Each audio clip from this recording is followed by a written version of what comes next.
الصلاة خير من النوم۔ السلام علیکم ورحمۃ اللہ تعالی وبرکاتہ۔ ناظرین کرام، آج ہم بات کرنے والے ہیں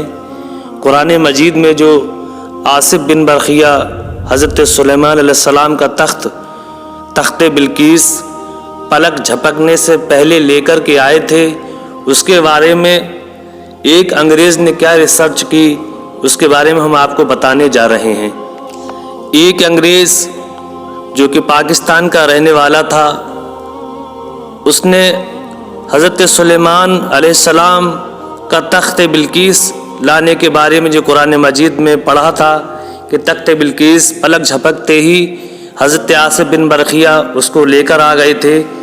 تو وہ ایمان لے آیا، اور ایمان لانے کے بعد وہ تحقیق میں جٹ گیا کہ یہ پاور انہیں کس طرح سے ملی، کیسے حاصل تھی یہ پاور کہ پلک جھپکتے ہی تخت بلقیس حضرت سلیمان علیہ السلام کے پاس آ گیا۔ تو ناظرین کرام، جب وہ ایمان لے آیا، انگریز بہت جانا مانا انگریز تھا، بہت ہی زیادہ اس نے اسلام کی لگن اس کے دل میں پیدا ہو گئی، تو وہ دیوبندی وہابی بد مذہبوں کے ہتھے چڑھ گیا۔ یعنی اس نے دیوبندی وہابیوں نے جب دیکھا کہ یہ ایمان لے آیا ہے اور ہم اس کو اپنے قبضے میں کرے لیتے ہیں، تو وہ انگریز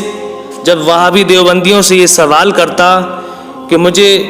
اس بات کا جواب مل جانا چاہیے کہ آصف بن برقیہ جو تخت بلقیس لے کر کے آئے تھے وہ پاور انہیں کہاں سے ملی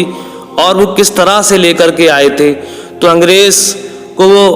دیوبندی وہابی قائل نہیں ہیں اولیاء کرام کی کرامت کی، اور وہ انکار کرتے ہیں کہ وہ کچھ نہیں دے سکتے اور کچھ نہیں کر سکتے۔ تو ناظرین کرام، وہ جو انگریز سے الٹی سیدھی باتیں کرنے لگے، بولے یہ بارڈر دکھانا، وہ بارڈر دکھانا، یہاں وہاں کی بات کر کے انگریز کو ادھر ادھر ٹہلاتے رہے۔ لیکن انگریز نے کہا مجھے اس سوال کا جواب چاہیے کہ آصف بن برقیہ تخت بلقیس پلک جھپکنے سے پہلے کس طرح لے کر کے آئے۔ تو انگریز یہ وہابی بد مذہب ادھر ادھر کی باتیں کرنے لگے اس انگریز سے۔ تو ایک مرتبہ جب وہ انگریز کو لے کر کے ادھر ادھر گھما رہے تھے، تو حضرت داتا علی حجویری رضی اللہ تعالی عنہ کے دربار مقدس کے پاس جب وہ گاڑی گئی تو اس نے کہا کہ یہ کیا چیز ہے، یہ کیا بنا ہوا ہے۔ تو وہابی بد مذہبوں نے کہا کہ یہ شرک کرنے کی جگہ ہے، یہاں پر شرک ہوتا ہے۔ تو سبحان اللہ، قربان جائیے اس انگریز پر۔ اس نے کہا مجھے یہاں سے خوشبو میسر ہو رہی ہے، یعنی خوشبو محسوس ہو رہی ہے، مجھے اندر جانے دیا جائے۔ بد مذہبوں نے اس کو بہت روکا کہ یہاں شرک ہوتا ہے، انہوں نے کہا نہیں، جہاں سے خوشبو آتی ہو وہاں شرک نہیں ہو سکتا۔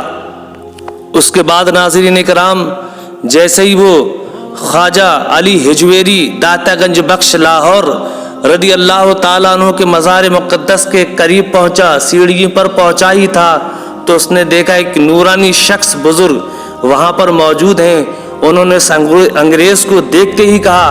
کیا تمہارا مسئلہ یہ ہے کہ آصف بن برقیہ کس طرح سے تخت بلقیس لے کر کے آ گئے تھے پلک جھپکنے سے پہلے؟ حضرت داتا علی حجویری رضی اللہ تعالیٰ عنہ نے اس انگریز کو سینے سے لگا دیا اور کہا تم کیا پیو گے، ٹھنڈا پیو گے یا چائے پیو گے؟ تو وہ لندن کا رہنے والا تھا، انگریز پاکستان میں آ گیا تھا۔ جب وہ یہاں پر حضرت داتا علی حجویری رضی اللہ تعالیٰ عنہ کی بارگاہ میں پہنچا تو خواجہ علی حجویری رضی اللہ تعالیٰ عنہ نے اس کو بٹھایا اور فرمایا چائے پیو گے یا ٹھنڈا پیو گے؟ اس کے بعد خواجہ علی حجویری رضی اللہ تعالیٰ عنہ نے فوراً ہی ہاتھ بڑھایا، اور ہاتھ بڑھانے کے بعد اس نے چائے کی طلب کی تھی، فوراً ہی چائے حاضر ہو گئی۔ جب وہ انگریز نے وہ پیالی دیکھی اور چائے کو دیکھا تو بے ہوش ہو کر گر پڑا، اور داتا علی حجویری رضی اللہ تعالیٰ عنہ اس کو تھوڑی دیر دیکھنے کے بعد اپنے مزار مقدس میں تشریف لے گئے۔ جب وہ انگریز ہوش میں آیا، ہوش میں آنے کے بعد اس نے کہا سبحان اللہ، وہ بزرگ کہاں پر ہیں؟ لوگوں نے ادھر ادھر دیکھا تو کوئی نظر نہیں آیا۔ تو اس نے کہا کہ خواجہ علی حجویری رضی اللہ تعالیٰ عنہ نے میرے اس مسئلے کو صاف کر دیا کہ آصف بن برقیہ جو تخت بلقیس پلک جھپکنے سے پہلے لے کر آئے تھے، سبحان اللہ، وہ تو حضرت سلیمان علیہ السلام تھے، اور ان کا وزیر حضرت آصف بن برقیہ تھے، لیکن قربان جائیے داتا علی حجویری رضی اللہ تعالیٰ عنہ نے پاکستان میں بیٹھ کر اس کے گھر کی ہی پیالی میں چائے منگا کر اس کو جب پیش کی تو اس نے کہا،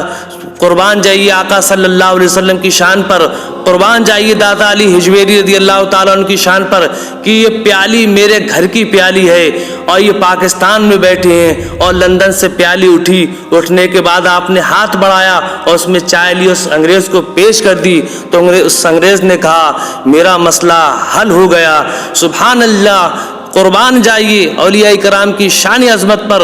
جب ان کے گدا بھر دیتے ہیں شاہان زمانہ کی جھولی، محتاج کا جب یہ عالم ہے مختار کا عالم کیا ہوگا۔ تو ناظرین کرام، اولیاء کرام بڑی شان والے ہوا کرتے ہیں، اور اس انگریز کی قبر بھی داتا علی حجویری کے احاطے میں ہی وہاں پر وہ دفن ہوا اور آخری دم تک وہ وہیں پر رہا۔ تو ناظرین کرام، یہ شان ہے اللہ والوں کی، وہ جب چاہیں جسے چاہیں فرما روا کر دیں۔ تو ناظرین کرام، اس ویڈیو کو زیادہ سے زیادہ شیئر کریں، کمنٹ کریں، لائک کریں۔ ملتے ہیں ایک اور کامیاب ویڈیو کے ساتھ، تب تک کے لیے السلام علیکم ورحمۃ اللہ تعالی وبرکاتہ۔